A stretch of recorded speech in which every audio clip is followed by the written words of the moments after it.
大家好，我是美厨娘 Lily。黄豆酱是餐桌上不可少的一道美食，不仅可以直接加馒头、拌面、拌饭吃，还可以用来当调味剂。今天就分享一款万用黄豆酱的做法，不发酵不晒，1个小时就能出锅，日卖500碗，拌饭拌面都很好吃，大厨不教的配方，今天就分享给大家。一起来看看我是怎么做的吧。首先我们准备300克黄豆，把它放入盘中，把坏掉或者是有虫眼的豆子挑出来不要了，因为这样的豆子吃到嘴里会发苦，非常影响口感。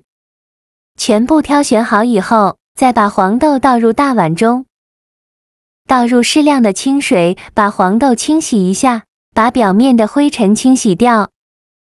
淘洗干净后，就这样给它放一旁浸泡1个晚上。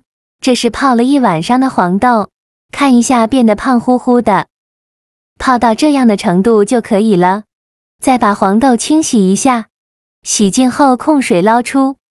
再准备一个蒸屉，在底部铺上1张硅胶垫，把黄豆放到蒸屉上，用手铺平铺均匀，然后冷水上锅蒸，盖上盖子，大火蒸30分钟。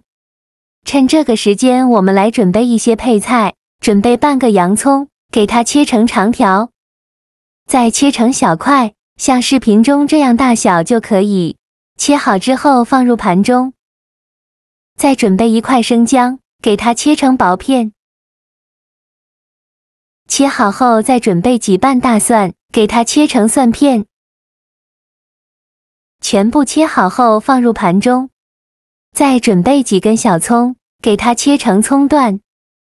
切好后放入盘中，再准备几根香菜，给它切成小段，也放入盘中。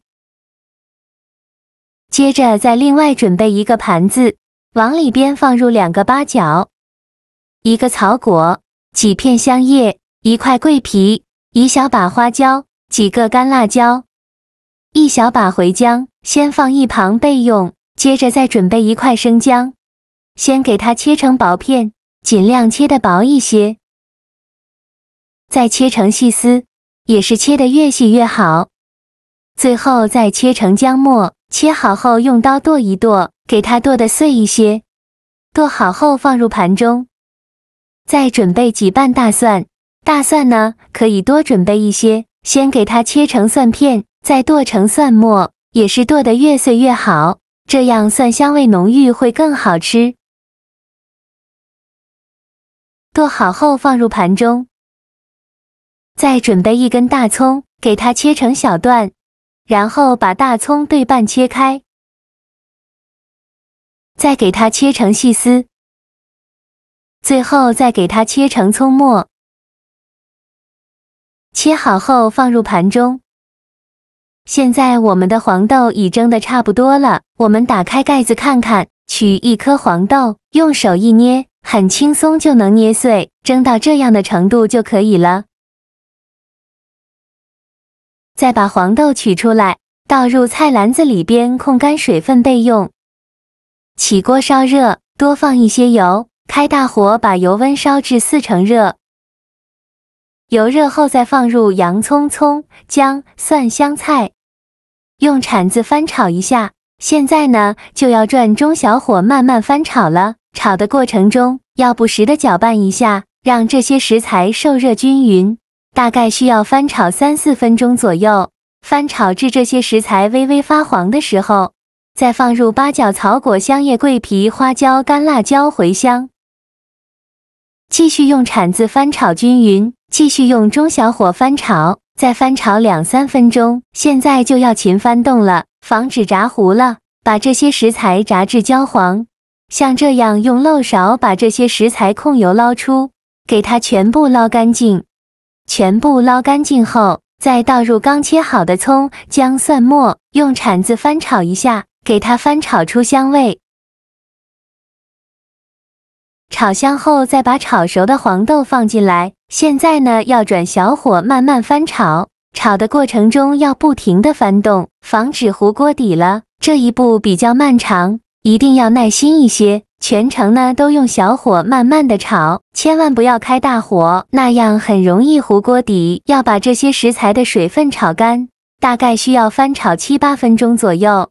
我每天都在用心的教做菜，你还一直没有给我点小红心呢。一个小红心对您来说只是举手之劳，但是对我来说却高兴到睡不着觉。这个视频麻烦您帮忙点个免费的小红心，下次不会做还能找到我，非常感谢大家的支持。翻炒至黄豆微微发黄，表面呈现这种虎皮状的时候，说明这时候黄豆的水分已经炒干了。我们再来调一下味，加1勺香辣酱或者是豆瓣酱，再加1勺甜面酱，加1勺生抽，加一点点蚝油，加1勺食盐，加几粒冰糖，继续用铲子搅拌均匀，让这些调料和黄豆完全混合在一起，再翻炒10分钟左右，把这些调料的水分炒干。炒的过程中一定要不停地翻动，防止糊锅底了。这一步呢，也非常容易糊锅底。最后翻炒成这样的状态，水油分离的状态，像这样就可以了。这时候呢，再往里边加1勺白芝麻，这样吃着会更香。继续用铲子翻炒均匀，翻炒均匀，像这样就可以出锅了。再把它盛出来放入大碗中。像这样非常好吃的黄豆酱就做好了，浓郁齿香裹挟着姜蒜的辛辣，直钻鼻腔。细闻炒熟的黄豆，那股质朴醇厚的香气若隐若现，勾得人直咽口水，入口咸香当鲜，生抽激发的辛，调料烘托的甜，紧随其后几种滋味，在舌尖交织，馥郁又爽口，质地浓稠绵密。黄豆带着点沙沙糯糯的奇妙质地，咬下去微微酥脆，混着香辛料，每一口都层次满满。这样做的黄豆酱，用来拌面加馒头拌饭都能轻松光盘。我们一次可以多做一些，一顿吃不完的，放密封瓶里密封起来，放冰箱冷藏保存，放上半年都不会坏。想吃的时候用无水无油的勺子舀出来，就可以美美的享用了。简单又省事，做法也是非常的简单，喜欢的朋友就赶快收藏起来试试吧。好了，今天的视频就分享到这里了。这个视频麻烦您帮忙点个免费的小红心，下次不会做还能找到我。非常感谢大家的支持，我们下个视频见，拜拜。